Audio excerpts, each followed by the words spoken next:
My shift was supposed to end at 11. Instead, I stood at the nurse's station at 2:17 in the morning, charting vitals for an overdose patient in Bay 4, while my feet screamed in protest. 3 years working nights at County General had taught me to ignore exhaustion, to function on coffee and adrenaline, to tune out the chaos that defined emergency medicine. But nothing prepared me for the paramedics who burst through the doors with a child seizing on the gurney. I dropped my pen. The sound disappeared beneath the urgency in the lead paramedic's voice. 5-year-old male, unknown identity, found unresponsive at a private residence. Tonic-clonic seizures started en route. No response to initial interventions. The boy looked small against the white sheets, his body rigid, muscles locked in spasm. Dr. Harris, our senior resident, rushed from Trauma 2, already pulling on fresh gloves. 2 other nurses converged from opposite directions. We moved with rehearsed precision born from thousands of similar emergencies. I positioned myself at the boy's left side, checking the IV line the paramedics had placed. The fluid was running. Good. But something felt wrong. Not the seizure itself. Those I'd seen countless times. Something about the pattern, the presentation, the subtle details everyone else seemed to miss. "Get him on monitors," Dr. Harris ordered. "I need a full panel, CBC, metabolites, tox screen, standard epilepsy protocols." I watched the boy's face as we transferred him to the ER bed. His lips held a faint bluish tint, barely visible under the harsh lights. Not cyanosis from oxygen deprivation. Something else. Something that made my mind race through every textbook I'd memorized during my pediatric emergency training. The seizure continued. 2 minutes. 3. Dr. Harris administered the first dose of medication. Nothing changed. The attending physician arrived, Dr. Morrison, who'd been handling a cardiac arrest in the next bay. He glanced at the monitors, at the child, made the same assumptions. "Increase the dosage," he said. "If this doesn't work, we're looking at status epilepticus." But I couldn't look away from the boy's hands. The tremor wasn't symmetrical. His right side jerked with more violence than his left. His pupils, when I checked them with my penlight, reacted but not quite right. Sluggish. Irregular. My breath caught. I knew this. I'd studied this exact presentation during my advanced certification. A syndrome so rare that most doctors went their entire careers without seeing a case. Reyes syndrome, but not the typical presentation. This was the atypical variant, complicated by metabolic crisis, mimicking other conditions and killing children before anyone realized what they were treating. "Dr. Harris," I said, keeping my voice level, "I need to speak with you." He didn't look up from adjusting the ventilator settings. "Not now, Sophia." The seizure intensified. The boy's back arched. Alarms screamed from every monitor. And I saw it. The moment I'd been dreading. The subtle change in his cardiac rhythm that told me we had minutes, not hours. I stepped directly into Dr. Harris's line of sight. This isn't epilepsy. Look at the asymmetrical presentation, the pupillary response, the slight jaundice in his sclera. This is Reyes syndrome with acute metabolic decompensation. He stared at me like I'd grown a second head. "A nurse doesn't diagnose. I'm not diagnosing. I'm observing. And if I'm right, the medications you're giving him will make it worse. You need to call Dr. Morrison back. Run ammonia levels. Start the protocol for metabolic crisis before he goes into cardiac arrest. Sophia, step back." That's an order, but I couldn't. Every instinct I'd honed over 3 years, every hour of additional training I'd pursued on my own time, every case study I'd read when I couldn't sleep, they all screamed that I was right. And this child was dying. I moved without thinking. Pulled the crash cart closer. Checked the medications, the equipment, positioned everything exactly where it would need to be when his heart stopped, because it would stop. In the next 90 seconds, if someone didn't listen. "Doctor." Morrison strode back in, irritation clear on his face. "What's the delay?" I planted myself between him and the bed. "Sir, with respect, I believe this child has Reyes syndrome. a typical presentation with metabolic crisis. The tremor asymmetry, the pupillary sluggishness, the timing of seizure onset. They all point to cerebral edema and ammonia accumulation. If we don't address the underlying metabolic failure, we'll lose him. The room went silent, except for the machines. Every eye turned to me. Dr. Morrison's expression shifted from irritation to something I couldn't quite read. You're suggesting I missed a diagnosis? I'm suggesting we consider an alternative before this child codes. Please, just check the ammonia levels. Look at his hands, his eyes. This doesn't present like standard seizure disorder. He studied me for a long moment, then looked at the boy. Really looked. His eyes narrowed the way a doctor's do when they're seeing something for the first time. Run the ammonia levels, he said quietly, and get me the metabolic crisis protocol. Now. The team exploded into motion. I helped draw the blood, my hands steady despite my racing heart. 90 seconds later, the results flashed on the screen. Ammonia levels 4 times normal range. Dr. Morrison's face went pale. Jesus Christ, you were right. The next 10 minutes blurred. New medications, new interventions. The protocol I'd pulled from memory, studied for an exam 6 months ago. The seizure began to ease. The boy's vitals stabilized. Not out of danger, not even close, but no longer circling the drain. I stepped back, my legs suddenly weak. Let the doctors do their work. Watched the child's chest rise and fall with the ventilator's rhythm, and tried not to think about how close we'd come to losing him. The doors at the far end of the ER slammed open.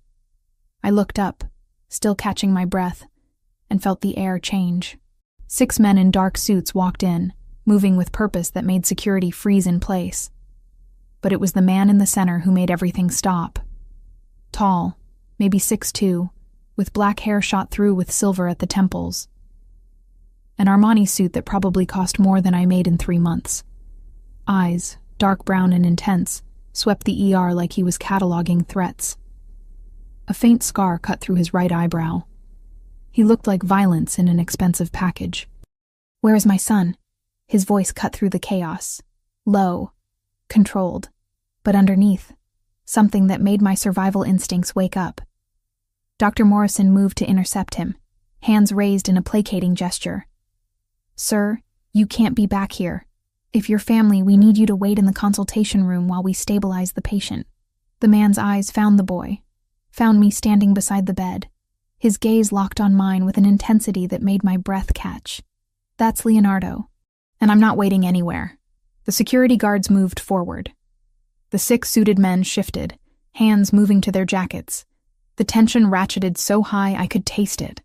Dr. Harris, foolishly brave or stupid, spoke up. This nurse violated protocol. She overstepped her authority. She needs to be removed from duty immediately. The man's attention snapped to Dr. Harris. Something in his expression made the doctor take an involuntary step back. "This nurse violated protocol? She diagnosed your son," Dr. Morrison said quietly, "before anyone else could make this worse. Against orders, against hierarchy, and she was right. If she hadn't pushed, if she hadn't insisted, we would have lost him." The man looked at me again. Really looked. Not the way men usually looked at me, with casual dismissal or worse. This was assessment, calculation, recognition of something I couldn't name. "Your name?" "Sophia Mercanti." He took a step closer. His presence filled the space between us, intimidating not through aggression but through sheer force of personality. I refused to step back, refused to show the fear that curled in my stomach. "You saved my son's life." It wasn't a question. I nodded anyway. Dr. Harris found his voice again, angry and defensive. She'll still face disciplinary action. She had no authority to question attending physicians. The hospital board will review this. The man reached into his jacket. Every security guard tensed, but he only pulled out a card, expensive paper stock, embossed lettering, handed it to Dr. Morrison. No disciplinary action, no review. "If this hospital punishes the woman who saved my son, I'll bury this place in lawsuits until there's nothing left but rubble. Are we clear?" The silence stretched. Dr. Morrison looked at the card, at the man, and his face went carefully blank. The kind of blank that meant he'd just recognized exactly who he was dealing with. Crystal clear, Mr. Valentasi. Carlos Valentasi. The name meant nothing to me, but from the way everyone else reacted, it should have. He looked at me one more time, something unreadable in his dark eyes. Then he moved to his son's bedside, all the violence in him transforming into something else, something that looked almost like vulnerability. He brushed Leonardo's hair back from his forehead with surprising gentleness. Then he pulled another card from his pocket, walked back to me, pressed it into my hand. "Thank you," he said quietly, "for having the courage to be right." Then he was gone, taking his men and most of the oxygen in the room with him. I stood there, card in my hand, and wondered what the hell had just happened. Wondered why my hand was shaking. Wondered why those dark eyes stayed in my head long after the ER returned to its usual chaos. And wondering, as I finally went home at dawn, if I'd just made the best decision of my life, or the worst.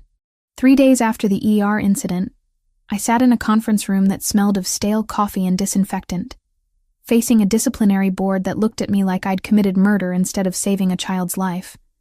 The chief nursing officer, Mrs. Patterson, shuffled papers with deliberate slowness while 2 hospital administrators flanked her like executioners. "You understand the severity of what you did, Sophia. I understood that a 5-year-old boy was still alive. That seemed pretty severe to me." Mrs. Patterson's mouth thinned into a line. "You challenged not 1 but 2 attending physicians. You inserted yourself into a medical decision-making process that was not your place to be in." "With respect," I said, keeping my voice even despite the anger simmering in my chest. "I didn't diagnose. I observed. I presented evidence. And Dr. Morrison made the final decision. After you publicly undermined his authority," one of the administrators said. "Do you have any idea how that looked? It looked like saving a life mattered more than ego. The tension in the room could have been cut with a scalpel." Mrs. Patterson leaned forward, her reading glasses catching the fluorescent light. "We're issuing a formal written warning. 1 more incident of insubordination, and you're terminated. Are we clear? Crystal." I walked out of that room with my hands shaking and my career hanging by a thread. But Leonardo Valentasi was in a pediatric ICU recovering, so I'd take the hit. I'd take it 100 times. The next 2 weeks blurred into the usual chaos of night shifts. I threw myself into work, tried not to think about dark eyes and dangerous men, tried to ignore the business card that I'd tucked into my wallet and hadn't thrown away. The name Valentasi nagged at me. I'd finally looked it up. Shipping company, they said. Import-export. The kind of vague description that meant something else entirely. I should have known better than to get involved. But I couldn't stop thinking about that little boy, wondering if he was okay, if the treatment had worked, if he'd have permanent damage. The hospital wouldn't tell me anything. Patient privacy, as if I hadn't been the one to save him. It was a Tuesday night, late, when I finally clocked out at 11:30. My feet ached. My back hurt. I wanted nothing more than my apartment, a hot shower, and 8 hours of unconsciousness. The parking garage was mostly empty, just a handful of cars scattered across the vast concrete expanse. My old Honda was parked in the far corner, where I always left it. Cheaper monthly rate. I was halfway there when I noticed the figure leaning against the driver's side door. Carlos Valentasi looked exactly as I remembered. Same expensive suit, different color. Same dangerous presence. Same eyes that seemed to see through every defense I'd ever built.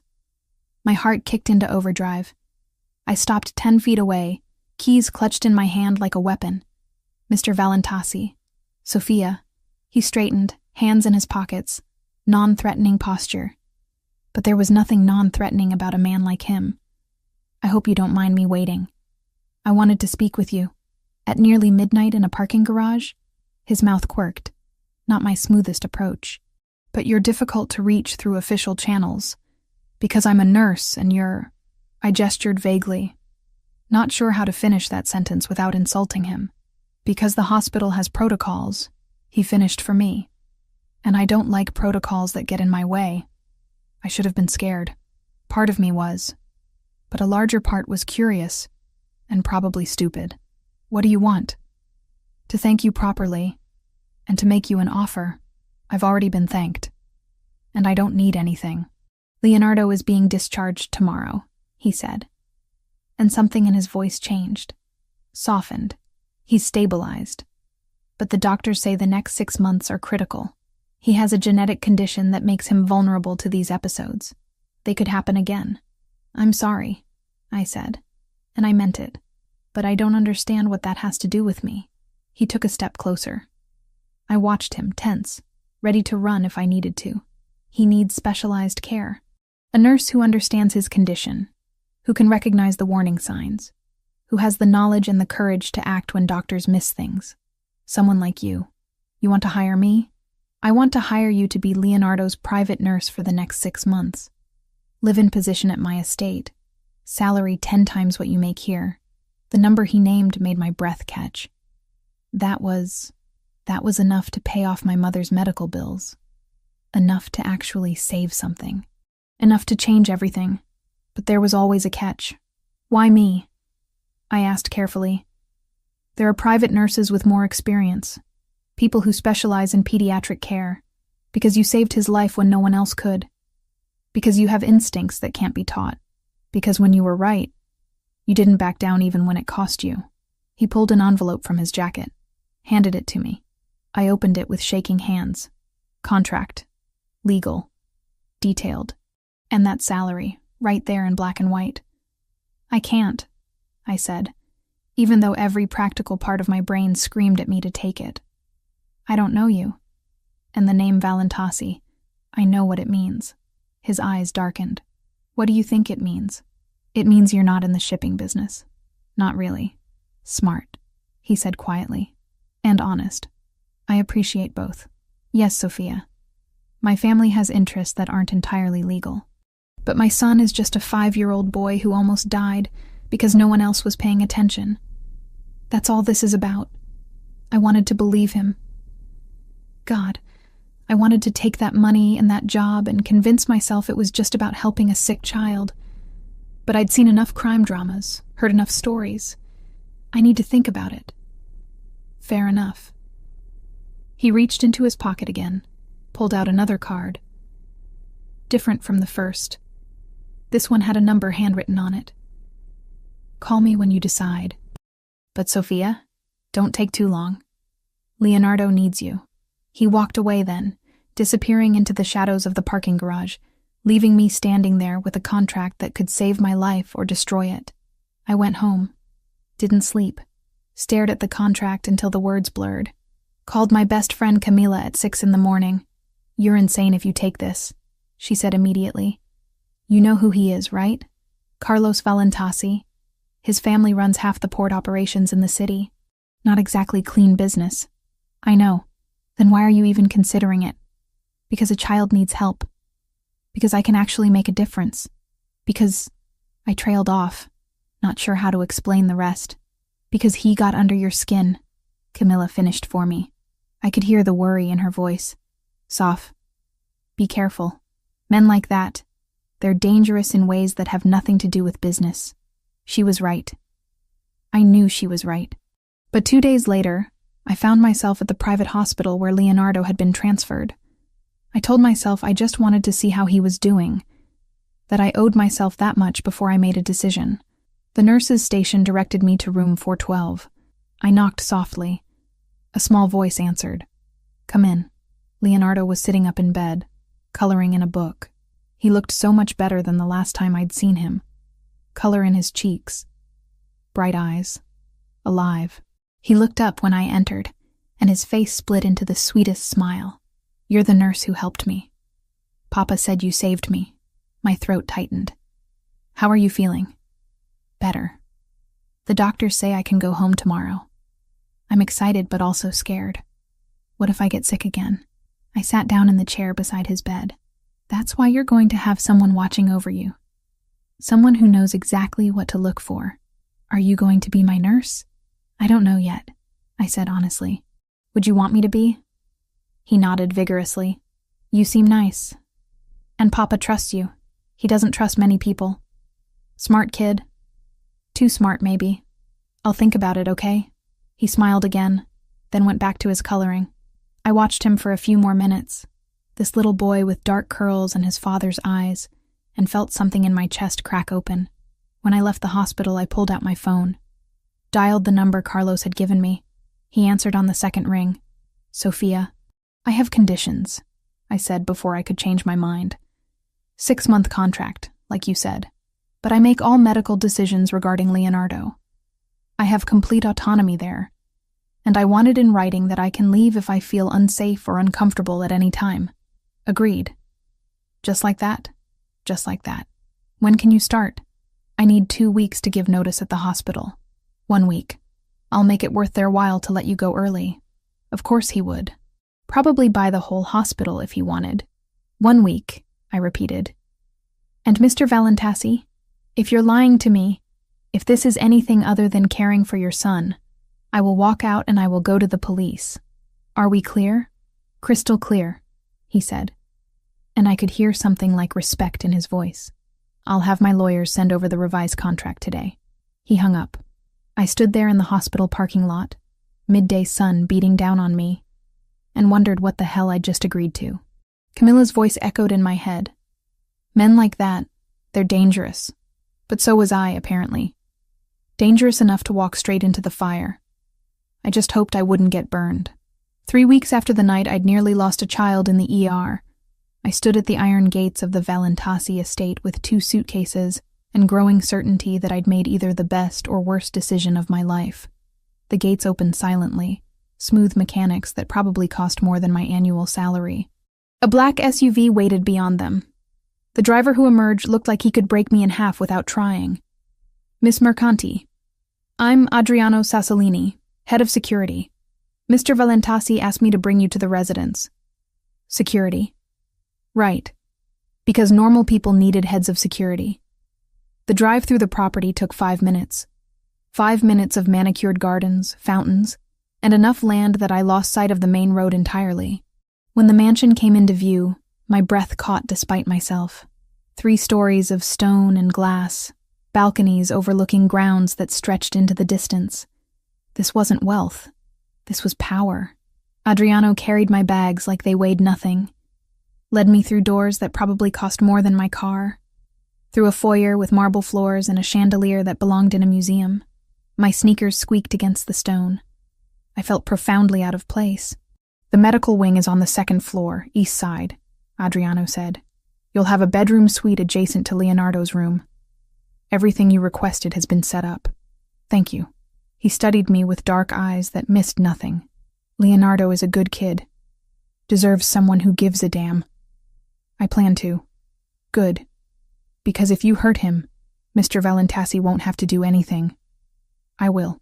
The threat landed between us, cold and clear. I met his gaze without flinching. If I wanted to hurt children, I wouldn't have become a nurse. His expression softened fractionally. Fair enough. Come on. I'll show you to your quarters. My suite was bigger than my entire apartment. King bed with linens that probably had a thread count higher than my bank balance. Private bathroom with a tub I could swim in.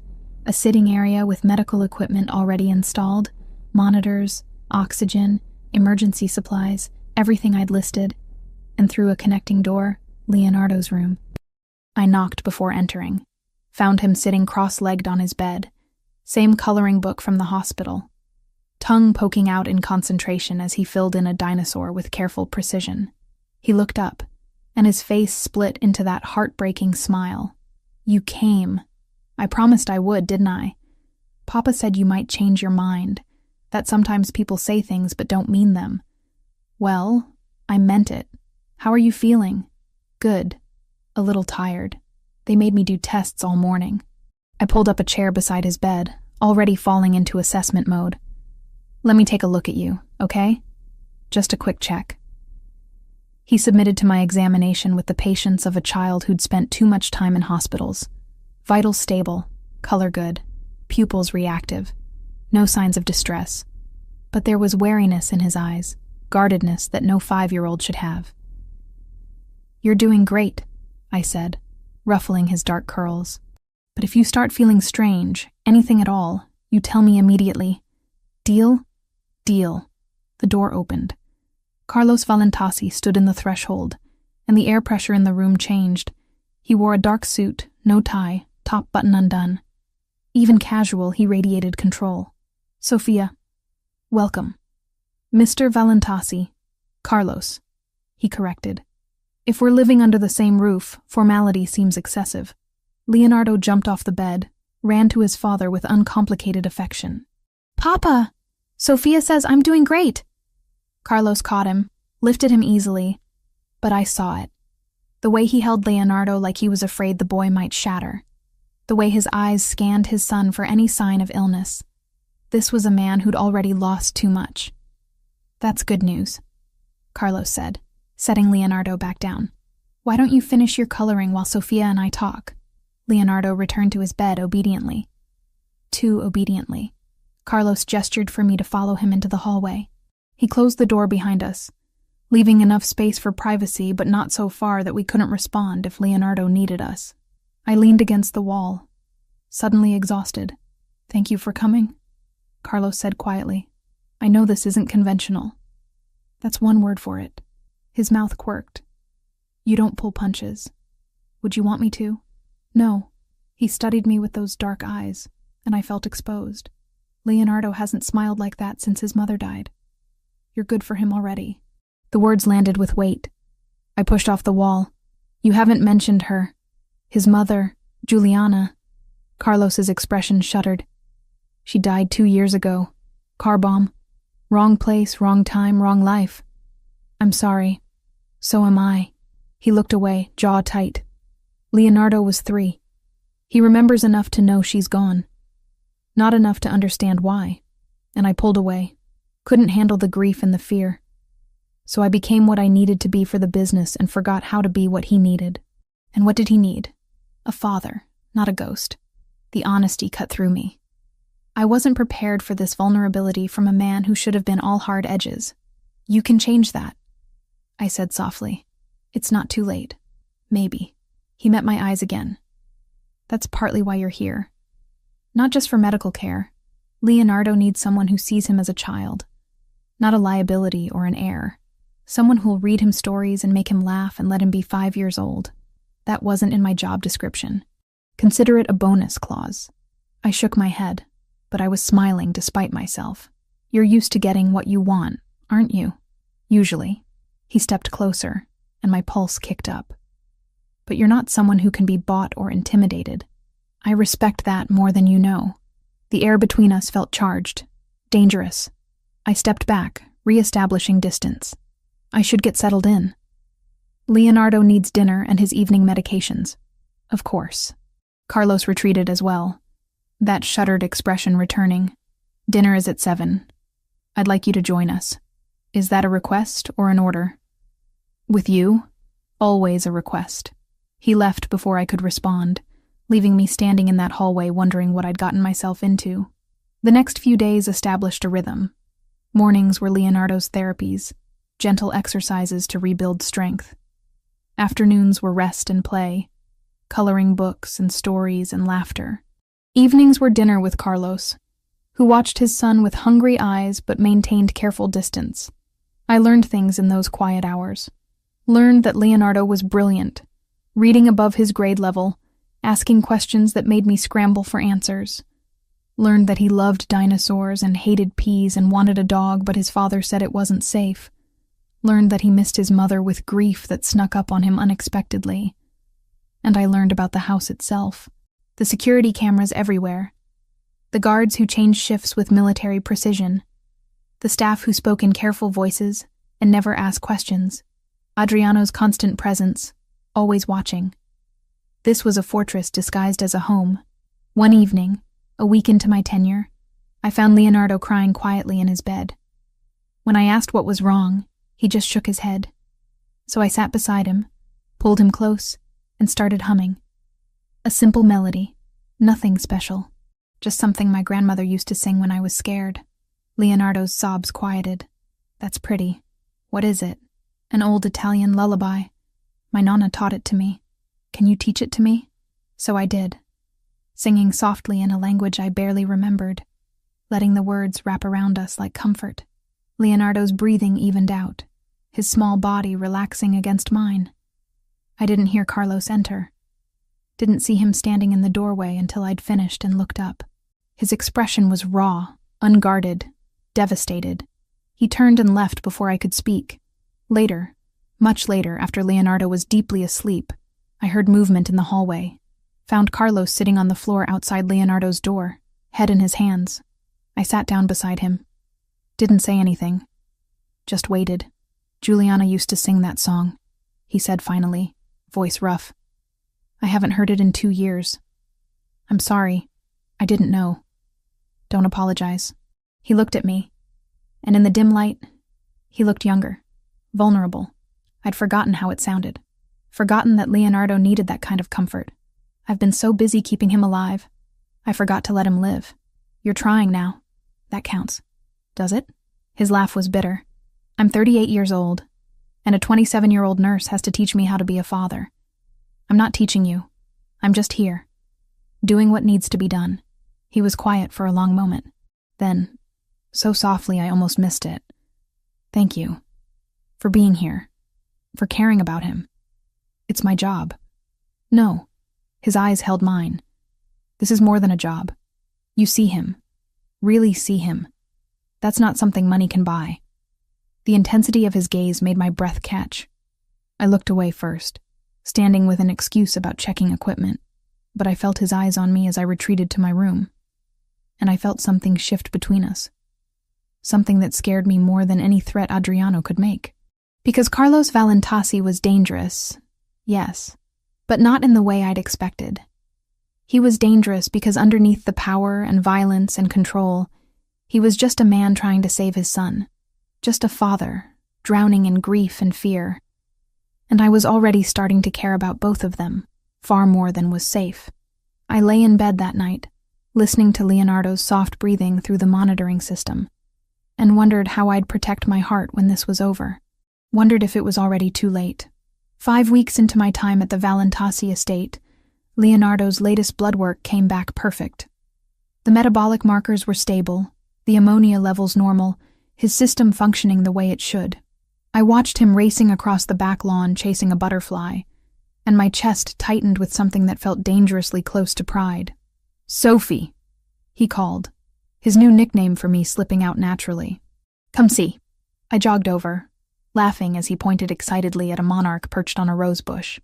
The boy who'd been seizing on an ER gurney 5 weeks ago was now running, playing, living.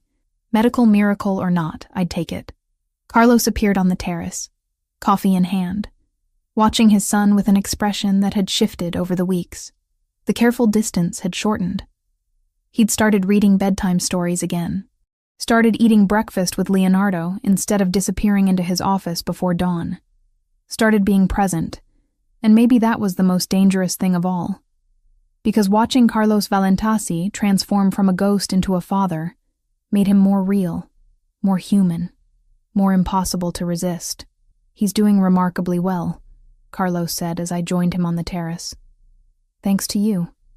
Thanks to modern medicine and a good treatment plan. Don't diminish what you've done. His dark eyes held mine. Leonardo laughs now. He asks questions. He acts like a kid again. That's not medicine. That's you. The intensity of his gaze made my pulse skip. I looked away, watching Leonardo instead. He's a fighter. He was always going to bounce back. Maybe. But you gave him a reason to. Before I could respond, Adriano emerged from inside, his expression tight. We need to talk. Now. The shift in Carlos was immediate. The warmth vanished, replaced by cold authority.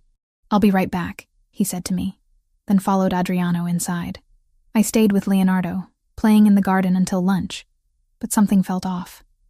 The guards seemed more alert, their positions more strategic. When we went inside, I noticed additional security near the entrances. That night, after Leonardo was asleep, I found Carlos in his study. Knocked even though the door was open. He looked up from papers spread across his desk, exhaustion stark on his face. Come in. I stepped inside, closing the door behind me. What's going on? He leaned back in his chair. Nothing you need to worry about. The guards doubled today. Adriano looks like he's expecting a siege. Don't insult my intelligence by pretending everything's fine. Carlos studied me for a long moment.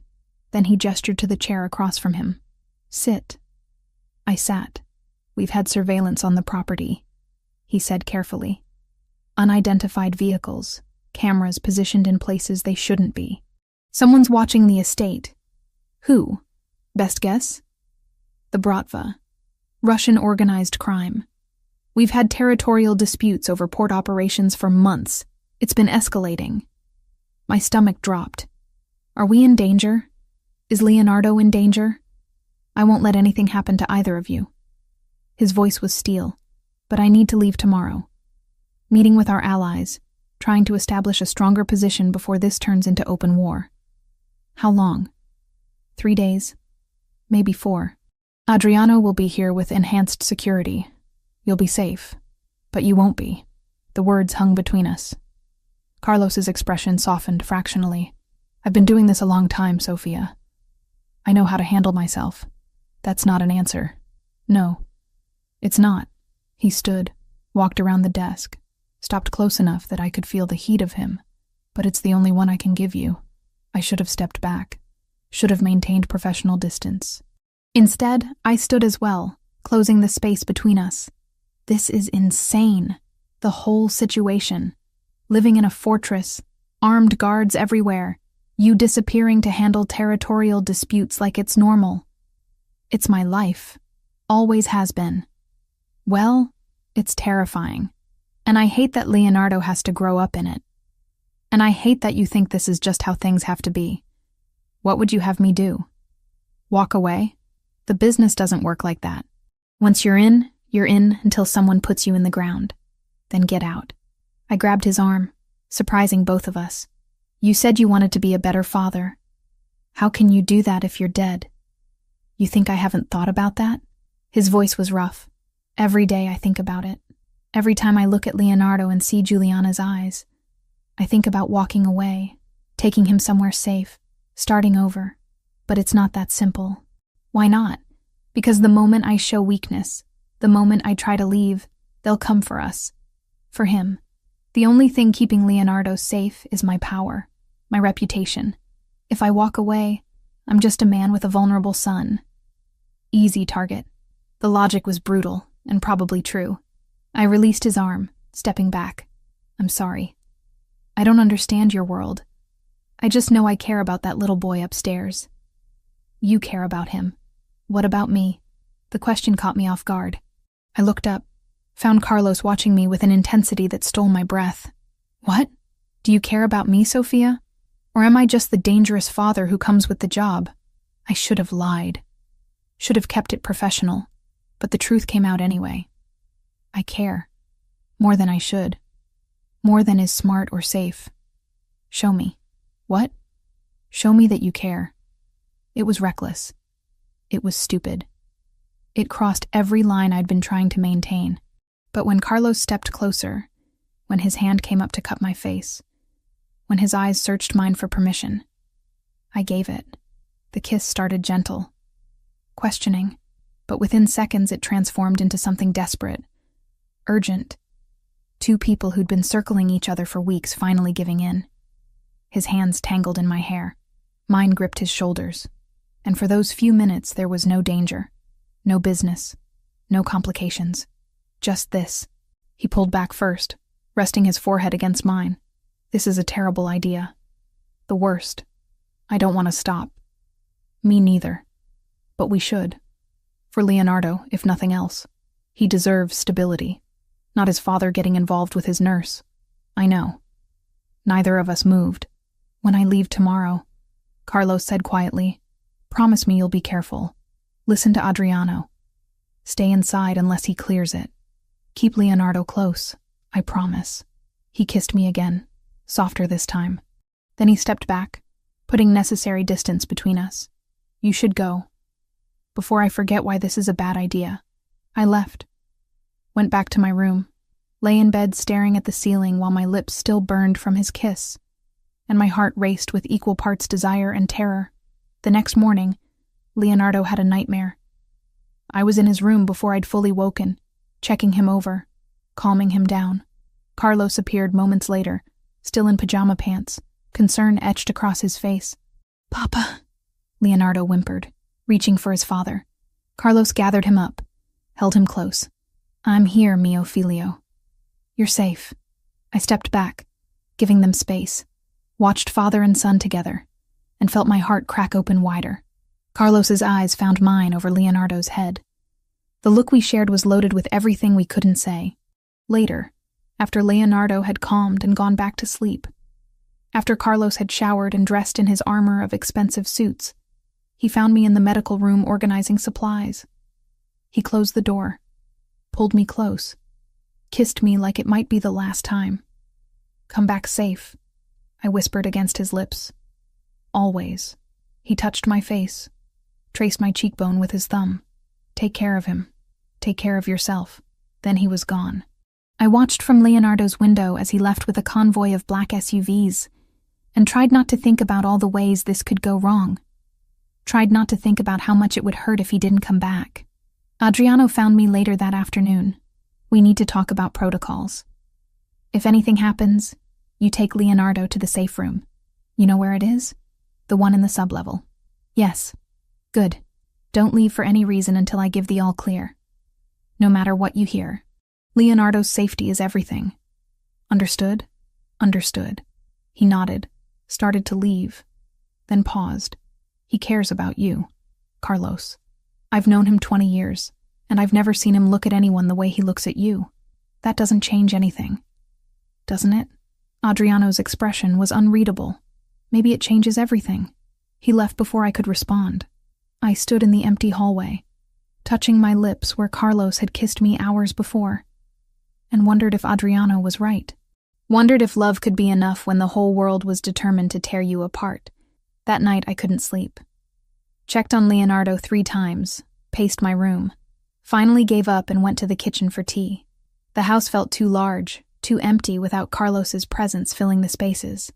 I was halfway through my second cup when my phone buzzed. Unknown number.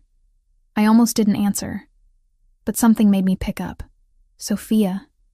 Carlos. His voice was rough, tired. "Is everything okay?" "We're fine. Leonardo's asleep." "Are you okay?" There was a pause, long enough that my heart started racing. "I'm fine. Just wanted to hear your voice." "Where are you?" "Can't say. But I'm thinking about you. About what happens when I get back." "What does happen?" "I don't know. But I know I don't want to pretend anymore. Don't want to keep my distance. Don't want to act like you're just Leonardo's nurse when you're so much more. Carlos, I have to go. But Sophia, you belong to me now, whether you want to or not. Whether it's smart or not. You're mine." He hung up before I could respond. I sat in that dark kitchen, phone pressed to my chest, and felt the truth of his words settle into my bones. I was his, and God help me. I didn't want to be anything else. Even if it destroyed us both. 3 days without Carlos felt like 3 weeks. Leonardo asked for his father constantly, and I had to invent excuses about important business meetings, while my own anxiety gnawed at me. Every time my phone rang, my heart stopped. The storm rolled in on the 4th night. Thunder shook the windows as I tucked Leonardo into bed, reading him his favorite dinosaur book for the 3rd time. He'd been clingy all day, sensing my tension. "Will Papa be home soon?" he asked, dark eyes wide with worry. "Very soon," I promised, hoping it was true. "He's just finishing some work." "I miss him." "I know, sweetheart. Me too." I stayed until he fell asleep, his small hand wrapped around my fingers. Then I retreated to my room, listening to the rain hammer against the glass, watching lightning split the sky. At 2:47 in the morning, the power went out. My training kicked in before my fear could. I grabbed my phone, used the flashlight to navigate to Leonardo's room. He was still sleeping, thank God. I stood in his doorway, waiting for the backup generators to activate. 4 seconds. That's how long it took. 4 seconds of complete darkness before the emergency lights flickered on, bathing everything in dim red. And in those 4 seconds, alarms started screaming. I ran to Leonardo's bed, shook him awake. Wake up, baby. We need to go. Right now. His eyes flew open, immediately terrified. What's happening? It's okay. I scooped him up, felt him wrap his arms around my neck. We're going to play that game, remember? Like Papa showed you? The safe room, he whispered. The door burst open. Adriano, weapon drawn, blood on his sleeve. Go. Now. Don't stop for anything. Gunfire exploded from somewhere below us. Leonardo flinched violently against me. I ran. Down the hallway, through the service corridor, past the wine cellar, into the sublevel. My bare feet slapped against cold stone. Leonardo's breath came in panicked gasps against my shoulder. Behind us, more gunfire. Shouting in a language I didn't recognize. The thunder of boots on stairs. I reached the steel door, punched in the code with shaking hands. It took 3 tries while sounds of violence grew closer. Finally, the lock disengaged. I shoved through, sealed us inside. The safe room was exactly as Adriano had shown me. Reinforced walls, communication system, medical supplies, and a monitor showing security feeds from around the property. I set Leonardo down, checked him over. Are you hurt? Any pain? He shook his head, tears streaming. I want Papa. I know, baby. I pulled him close, one eye on the monitors. Papa's coming. But right now we stay here, okay? The monitors showed chaos. Men in black tactical gear swarming the mansion. Guards engaging them. Adriano directing defense with brutal efficiency. But there were too many attackers. This wasn't a warning. This was an invasion. Leonardo's breathing grew ragged. I recognized the signs immediately. Panic attack, potentially triggering a metabolic episode. No, not now. Hey, I said, forcing my voice calm. Remember what we practiced? When you get scared? The breathing exercises, he managed. That's right. Deep breath in. Hold it. 1, 2, 3. Now let it out slowly. We breathed together. In and out. Counting. His panic gradually subsided. His color stayed good. No signs of an episode. Thank God. An explosion rocked the building. Leonardo screamed. I held him tighter, positioning myself between him and the door. The monitors showed smoke. Fire in the east wing. Guards falling back. And then, bodies. Sophia. The intercom crackled to life. Adriano's voice strained. Status. I lunged for the panel. We're secure. Leonardo's stable. What's happening? Bratva hit squad. 12 men, heavily armed. We've got it contained, but barely. Carlos? On his way. ETA 15 minutes. Hold tight. Adriano, there's fire in the east wing. I know. Stay in the safe room. No matter what. Even if it sounds like we've lost, you stay locked in until Carlos or I give you the all clear. Understood? Understood. The intercom went dead. I watched the monitors. Watched men fight and die. Watched the mansion turn into a war zone. Leonardo had his face buried in my shoulder, crying quietly. I stroked his hair, sang the Italian lullaby, and tried not to let him hear the terror in my voice. 15 minutes. Carlos would be here in 15 minutes. Time crawled. Each minute felt like an hour. I watched the monitors. The attackers were being pushed back, but slowly. Some made it deep into the house. One passed within feet of the safe room entrance. Then, on the monitor showing the front gates, headlights, black SUVs crashed through the gate. The lead vehicle slammed directly into a group of attackers. Carlos. He emerged from the vehicle before it fully stopped, weapon in hand, and the expression on his face was murderous. Pure, cold rage. He moved through those men like vengeance incarnate. No hesitation, no mercy. Just brutal, efficient violence. He was alive. He was here. Within minutes, the tide turned. The attackers tried to retreat but found themselves trapped. It was over in less than 5 minutes. Finally, the intercom crackled again. Sophia. Carlos's voice, rough and urgent. I'm coming to you. Don't open for anyone else. Okay. I heard his footsteps before his voice. Then the knock. It's me. I checked the monitor first. Saw him standing there, covered in blood, suit destroyed, but alive. I punched in the code. opened the door. Carlos took one look at me and Leonardo, and something in his expression cracked. He crossed the distance in 2 strides, pulled us both into his arms. "Papa," Leonardo sobbed into his father's shoulder. "I've got you." Carlos's voice broke. "I've got both of you. You're safe now." I felt him trembling. This man who just killed without hesitation was shaking as he held his son. "Are you hurt?" he asked me, pulling back just enough to scan my face. "No, we're fine. Leonardo had a panic episode, but I managed it." His eyes closed briefly. "Thank God." "What happened?" "Ambush. They hit us at the meeting, used it as a distraction for this." He looked around the safe room, jaw tight. "They wanted Leonardo. Wanted leverage. How did they know you'd be gone?" "Someone told them. Someone inside my organization sold us out. The magnitude of that betrayal settled over us." Adriano appeared in the doorway. "Carlos, we've got 5 alive for questioning." "Good." Carlos handed Leonardo to me. "Take him back to his room. Stay with him. I'll handle this. I don't think you should see whatever you're about to do," I said quietly. His eyes met mine, and in them I saw the truth of who he was. "You're probably right, but they came for my son. They came for you. There's no mercy for that." He kissed Leonardo's forehead, then mine, brief and fierce. "I'll come to you when it's done."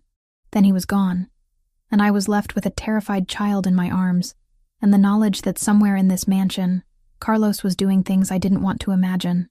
I carried Leonardo back to his room. It was untouched, blessedly free of the violence. I checked him thoroughly, monitoring for any delayed reaction. He was okay. Physically, at least. He clung to me, wouldn't let me put him down, so I sat in his bed with him in my lap, wrapped in blankets, and waited. Hours passed. Dawn broke. Finally, the door opened. Carlos stood in the threshold, cleaned up but exhausted. Different clothes, blood washed away. But the weight of what he'd done still hung on him. "Is he asleep?" he asked quietly. I looked down. Leonardo had finally passed out from exhaustion. "Yeah, just now." Carlos approached carefully, like he was afraid he'd contaminate us with the violence still clinging to him. He knelt beside the bed, touched Leonardo's hair with infinite gentleness. "I'm sorry," he said. "I'm so sorry you had to go through that. Is it over? For now, the men who attacked us won't be a problem again." And the traitor was identified. I didn't ask what happened to them. I didn't want to know. "We can't stay here," Carlos continued. "The safe house in the mountains. You and Leonardo leave tomorrow. This isn't over. The Bratva will retaliate. What about you? I have to finish this. End it permanently. But I need to know you're both safe first." I nodded. Leonardo stirred in my sleep, reached for his father without waking. Carlos took his hand, pressed it against his chest. "I thought I'd lost you both," he said, voice breaking. "When Adriano called me, when he told me they'd breached the estate, I thought I was too late, but you weren't. This time." His eyes found mine. "Sophia, after tonight, after you saw what I did, what I'm capable of, I wouldn't blame you if you wanted out." I looked at this man, this complicated, dangerous, devoted man, and knew the truth. "I'm not going anywhere. You're stuck with me now." His smile was exhausted but real. "You belong to me." "Yeah." I kissed his forehead. "I do. We stayed like that until the sun rose.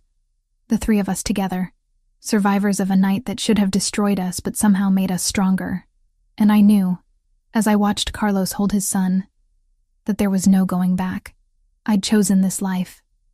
This man. This terrifying, beautiful, impossible love.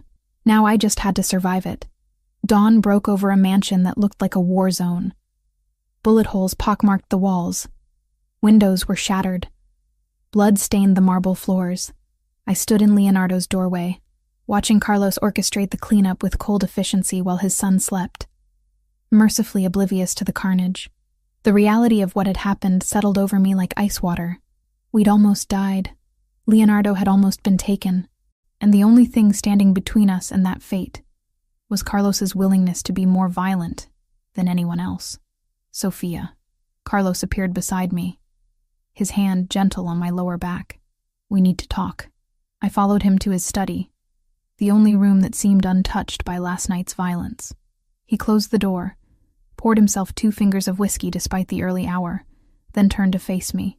"You can't stay here," he said without preamble. "Neither of you.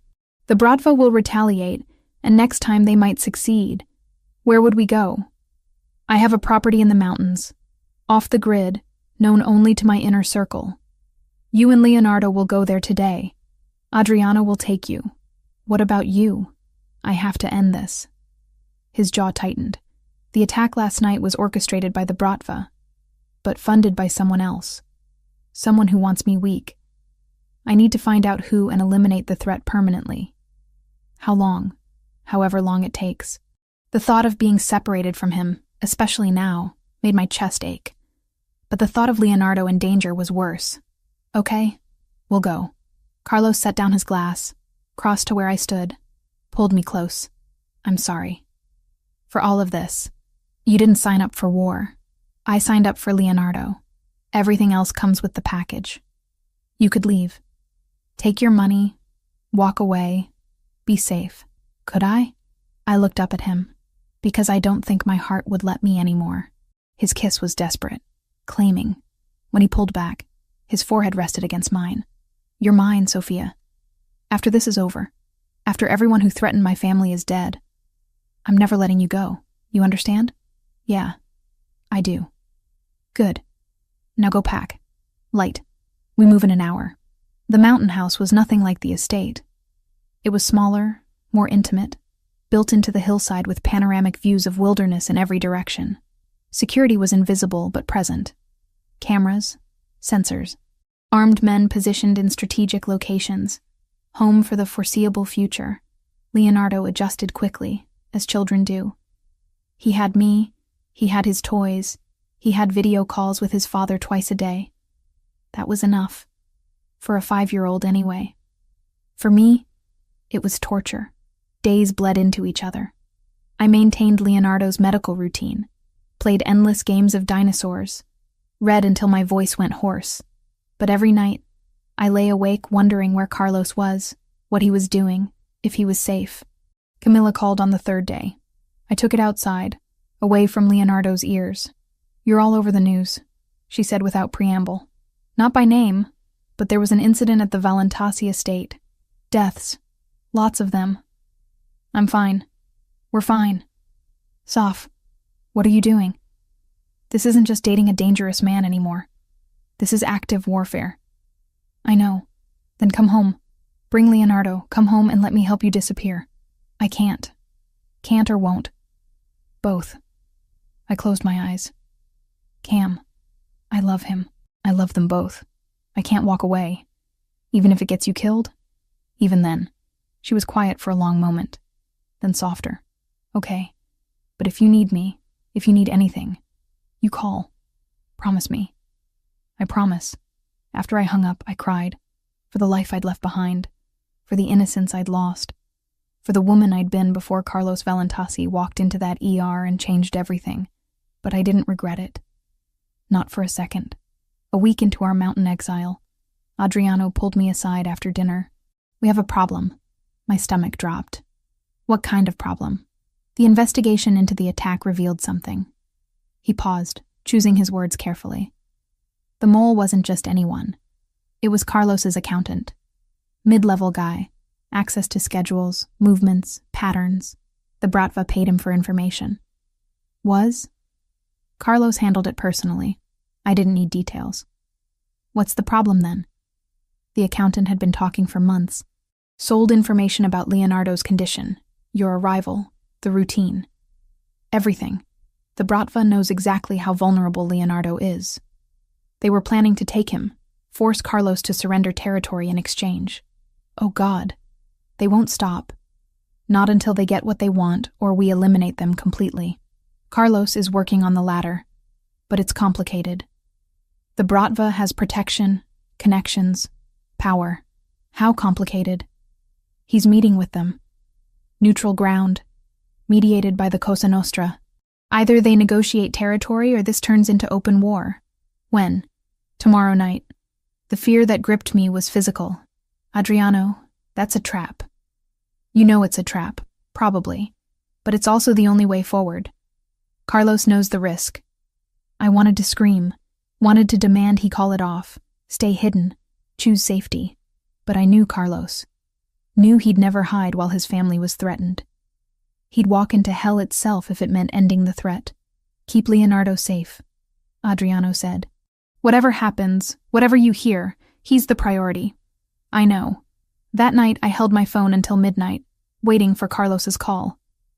It came at 12:15. Sophia. Just hearing his voice made my eyes sting. How are you? Exhausted. Missing you. Missing Leonardo. This needs to end. Is tomorrow night really the only way? Yes. The Bratva won't back down otherwise. They see weakness in what happened. Think they can push harder, take more, and if it's a trap, then I spring it on my terms. He paused. I need you to know something. If this goes wrong, if I don't make it back, there's a contingency plan. Adriano has instructions. Money set aside for you and Leonardo. New identities. A way out. Carlos, don't. Listen to me. His voice was steel. I've updated my will. Half my legitimate assets go to Leonardo. The rest in trust until he's 21. You're named as his guardian. Legal and binding. Stop talking like you're going to die. I'm talking like a man who's learned that tomorrow isn't guaranteed. I let his words settle between us. If something happens to me, promise you'll take care of him. Promise you'll get him out of this life. Nothing's going to happen to you. Promise me, Sophia. The tears came then, silent and hot. I promise. But you're coming back. You have to come back. I plan to. Because I have a hell of a lot to live for now. I love you, Sophia. I should have said it before. Should have said it the first time I kissed you. But I'm saying it now. I love you. My heart cracked open. I love you too. Come back to me. Come back to us.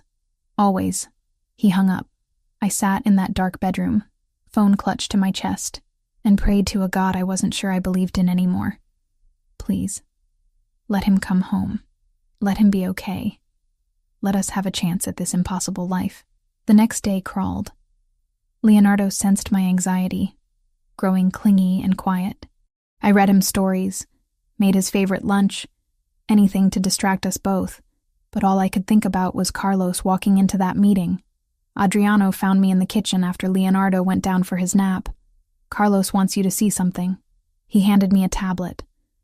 On the screen was a video message. Carlos, sitting in what looked like a hotel room, addressing the camera with an intensity that made my breath catch. Sophia, if you're seeing this, things went wrong. I'm sorry. Sorry for bringing you into this world. Sorry for not being able to protect you and Leonardo the way you deserved. But I need you to know that knowing you, loving you, it was worth everything. You brought light back into my life. You gave Leonardo a mother again. You made me remember what it felt like to be human. Take care of him. Take the money.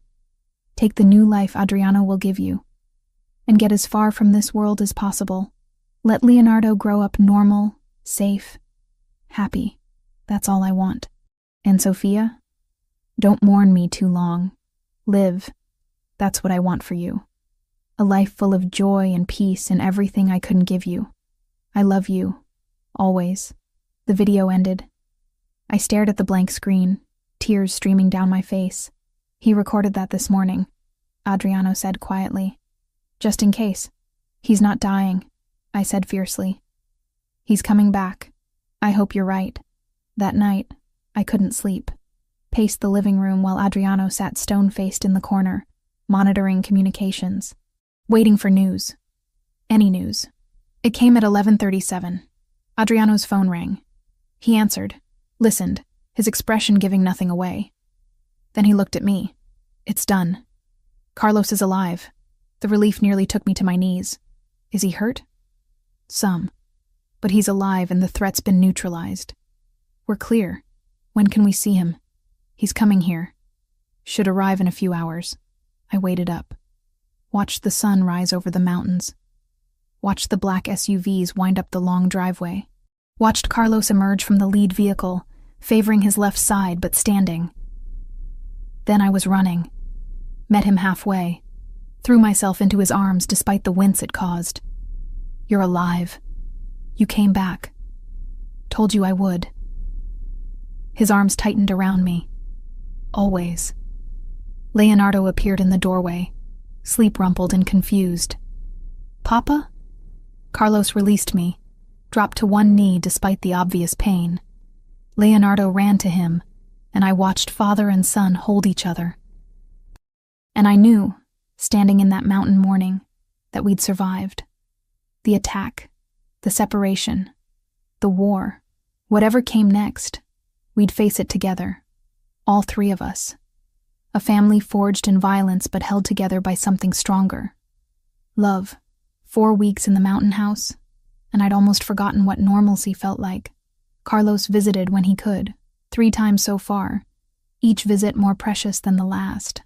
We existed in a strange bubble, playing at being a family while the real world churned below. Leonardo flourished. His health remained stable. His laughter came easier. His nightmares faded. And one morning, he asked something that changed everything. "Sophia?" he said over breakfast, pushing his eggs around his plate.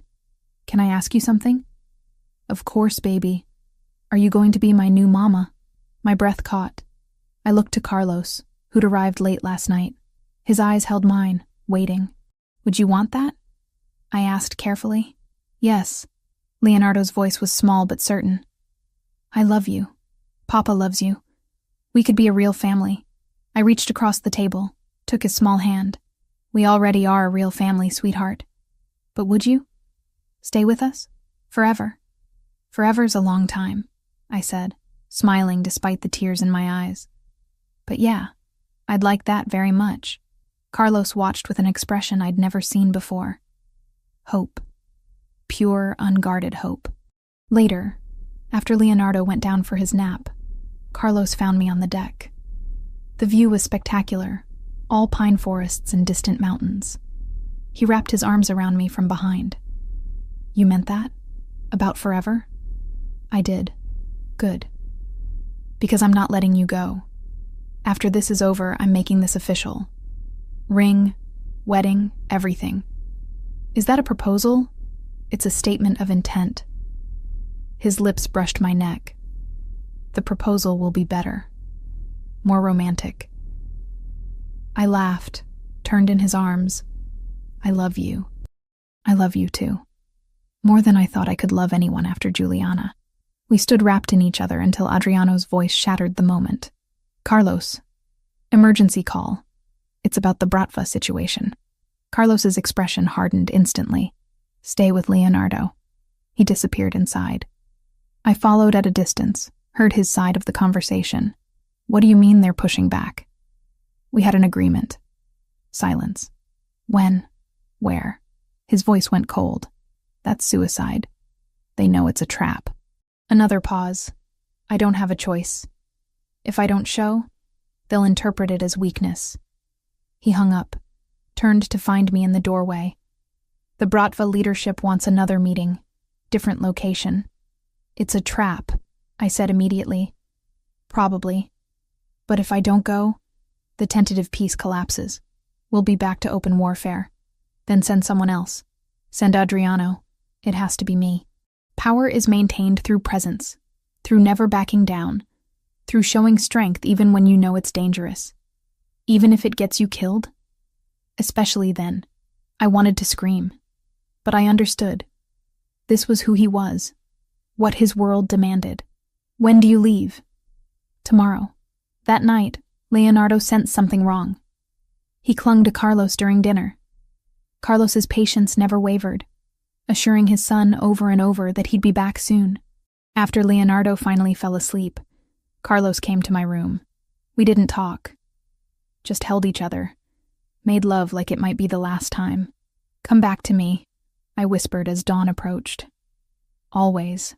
But when he left with Adriano and a convoy of guards, dread settled into my bones. 2 days passed. 2 days of maintaining normalcy for Leonardo, while my nerves stretched tighter. Carlos called once, brief and distant. The meeting had been scheduled for the following night. Then silence. On the third day, Adriano called. Not Carlos. Adriano. Sophia. His voice was strained. We need you. Now. What happened? The meeting was an ambush. Shooting started before we even entered. Carlos is hit. Bad. We've got him at a secure location, but the doctor never showed. We think he was compromised. How bad?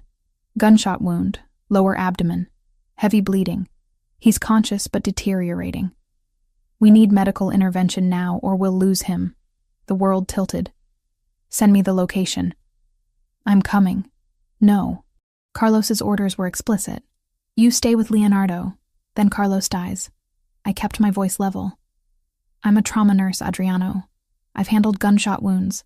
I can stabilize him until you find another surgeon. But I need to be there. The pause felt eternal. I'll send a security team. Be ready in 5 minutes. I hung up. Moved on autopilot.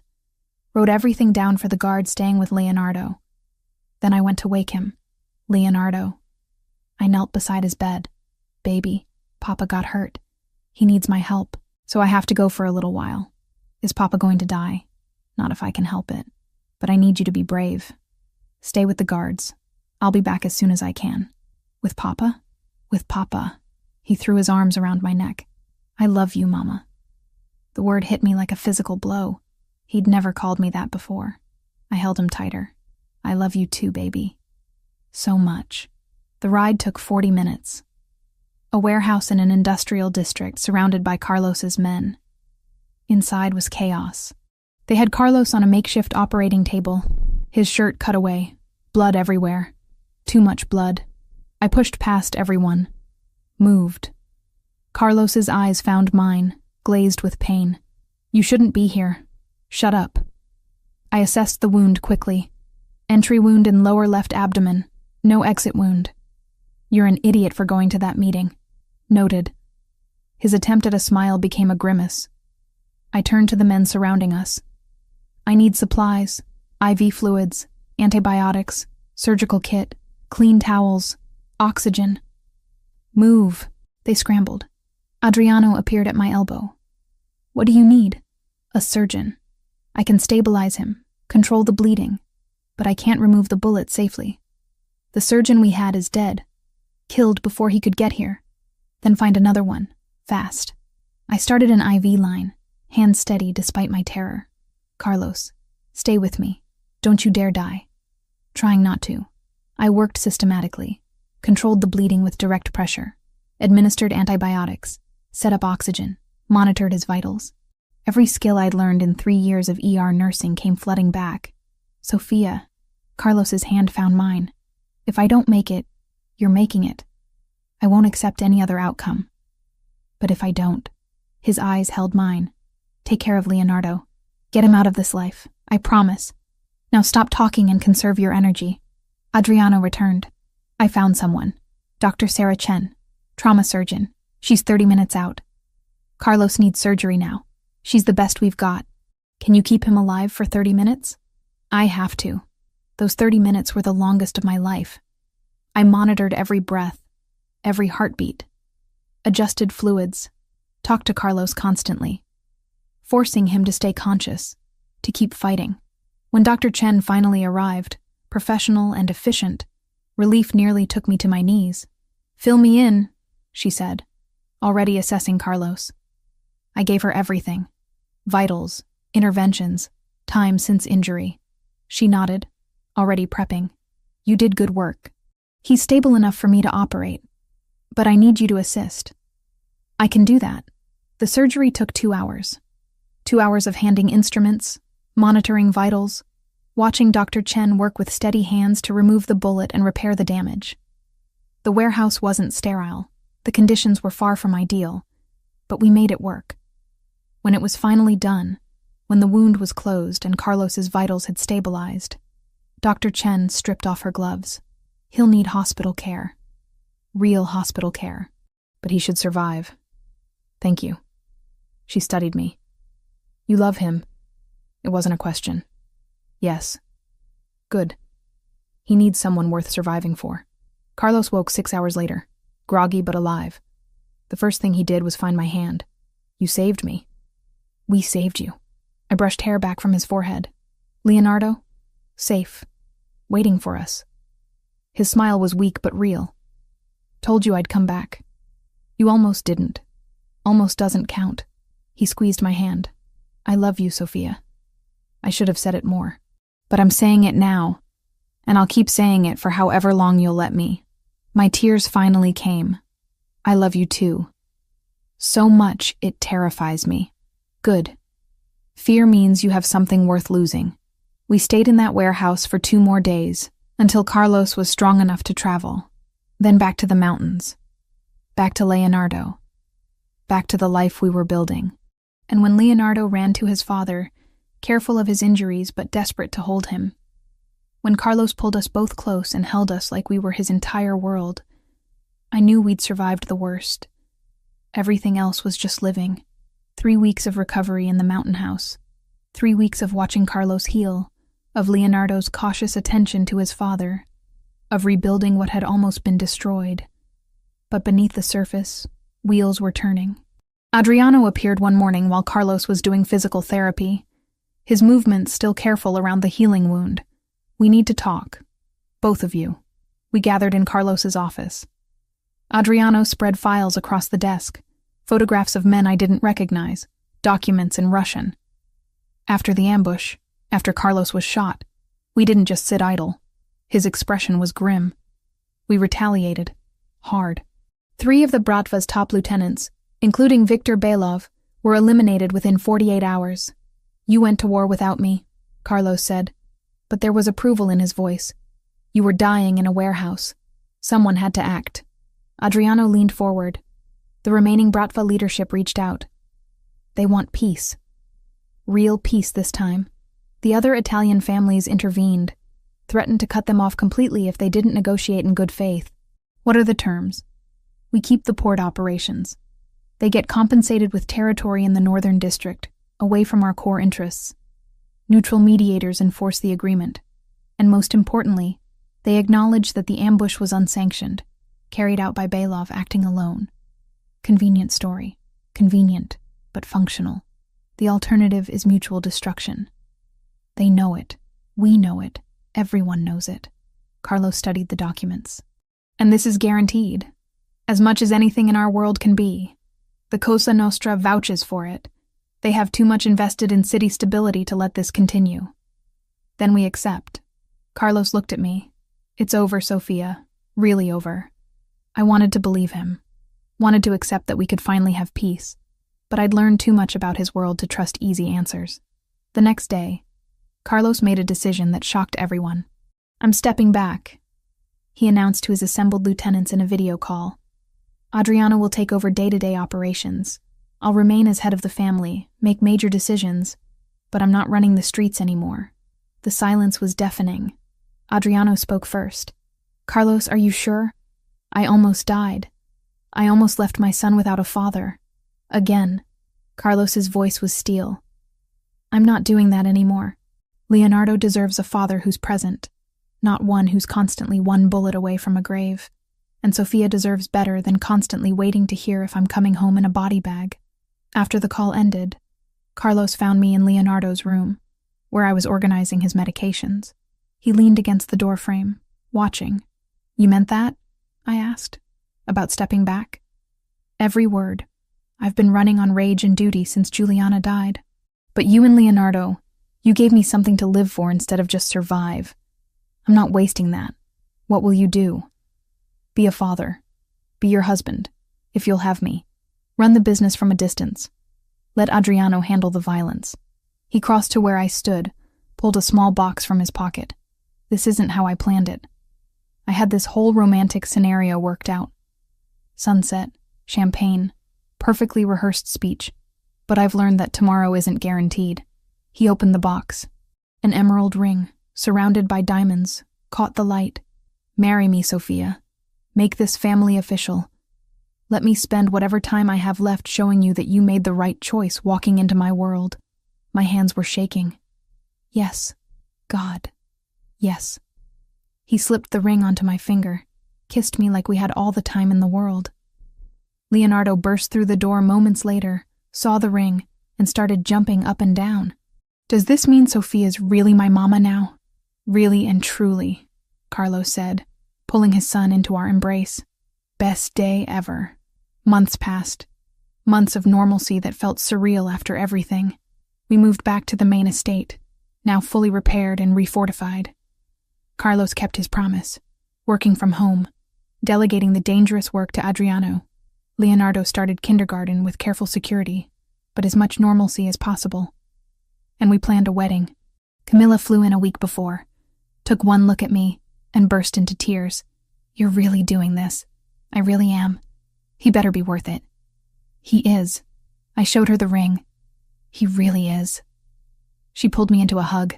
"Then I'm happy for you." Terrified but happy. The wedding was small, intimate, held in the estate gardens on a perfect autumn day. Just family and close friends.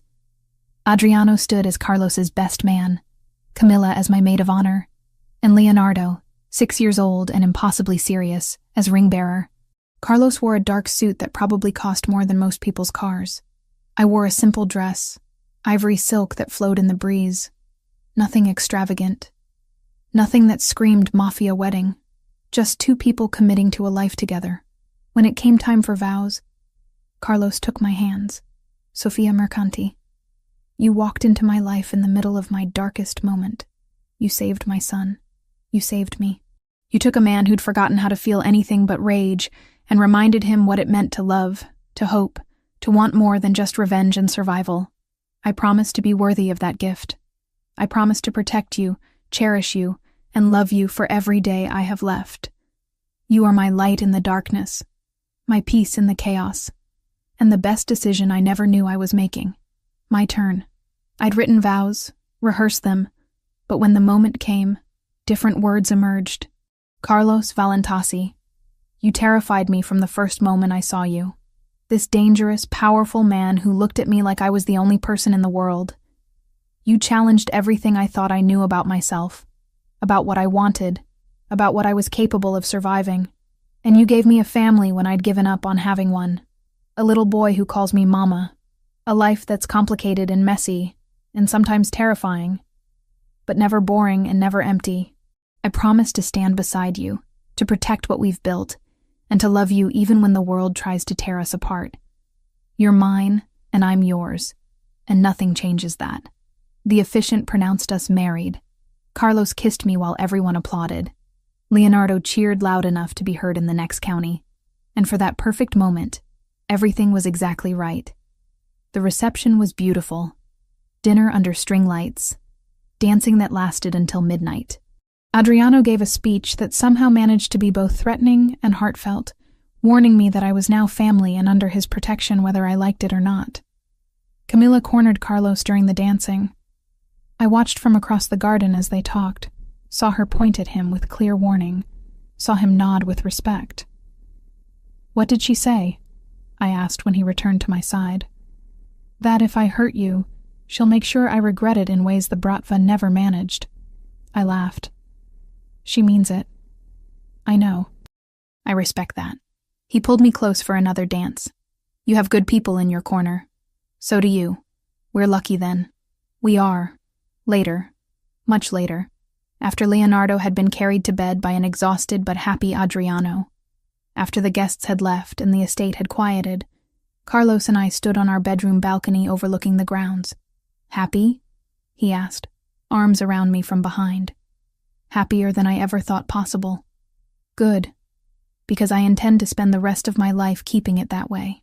1 year later, I watched Leonardo race across those same gardens chasing butterflies, while Carlos sat beside me on the terrace, coffee in hand, directing his empire from a tablet, but always keeping one eye on his son. Our son now. Legally, officially, in every way that mattered. "He's getting fast," Carlos observed. "He's healthy, strong, normal. Everything we wanted for him. Thanks to you. Thanks to us." Carlos set down his tablet, pulled me close. "You know, a year ago, I was lying in a warehouse bleeding out. Convinced I'd never see another sunrise. Never see Leonardo grow up. Never get to marry you. But you did. But I did. He kissed my temple. Best year of my life. Mine, too. Leonardo ran up to us, breathless and grinning. Mama, Papa, come play with me. We went.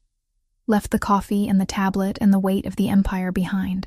Played tag in the garden while guards watched from a distance, and the sun set over mountains in the distance. This was the life I'd chosen. Complicated. Dangerous. Built on foundations that most people would run from. But it was mine. Ours. A family forged in trauma, but held together by love stronger than any threat. I caught Carlos watching me with that look he got sometimes. The one that said he still couldn't quite believe I was real. That I'd stayed. That I'd chosen him despite everything. I love you, I mouthed across the garden. His smile was everything. I love you too.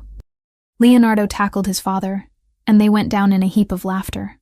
I joined them, the three of us tangled together on the grass, and thought about how far we'd come from that night in the ER. A nurse who challenged hierarchy to save a life. A mafia boss who learned to love again. A little boy who got a second chance at family. Not a fairy tale. Fairy tales were too simple, too clean. This was something better. Something real. Something worth every risk, every fear, every impossible choice. This was home. This was family. This was love. And nothing, not the bratva, not the dangers of Carlos's world, not anything could take that away from us. We'd survived the worst. Everything else was just living. And God, what a beautiful life it was.